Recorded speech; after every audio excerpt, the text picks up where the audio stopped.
बिस्मिल्लाहिर्रहमानिर्रहीम। देखने वालों को सुनने वालों को मोहब्बत भरा सलाम। मैं हूं फखरुद्दीन और आप देख रहे हैं फखर वॉइस चैनल। आज की वीडियो जो है, आज की स्टोरी जो है, नौजवान लोग हैं उनके लिए बहुत ही अहम है और उनके लिए सबक आमोज है। आपका टाइम वेस्ट किए बगैर आपको स्टोरी सुनाते हैं। 3 नौजवान लड़के थे। उन्होंने स्कूल के चौकीदार को कुछ पैसे दिए और कहा कि छुट्टी के टाइम के वक्त जब छुट्टी होगी तो एक लड़की को पीछे ही रोक लेना। लालची चौकीदार ने पैसे लिए और जनाब जब छुट्टी का वक्त हुआ तो एक लड़की को स्कूल के दरवाजे के पीछे रोक लिया।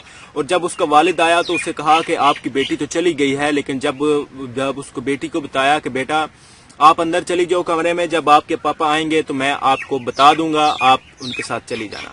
बेचारी लड़की, मासूम लड़की, जाके कमरे में परेशानी के आलम में जाकर बैठ गई और इंतजार करने लगी अपने बाप का। लेकिन लालची चौकीदार आया और उसने चुपके से कमरे का दरवाजा लॉक कर दिया और चला गया।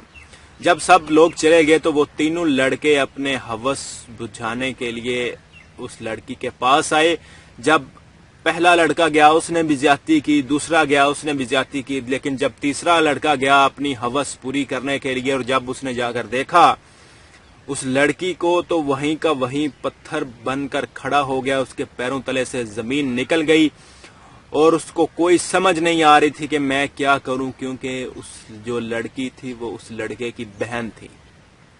जो लड़की थी वो उस लड़के की बहन थी। लोगों की बेटियों को दागदार करने वालों सुनो, ये एक कर्ज है जो चुकाना पड़ता है। आप लोग भी चुकाएंगे। जो इस तरह करते हैं ये कर्ज है, ये चुकाना पड़ता है। अल्लाह ताला से दुआ है कि आपको बात समझने की तौफीक अता फरमाए।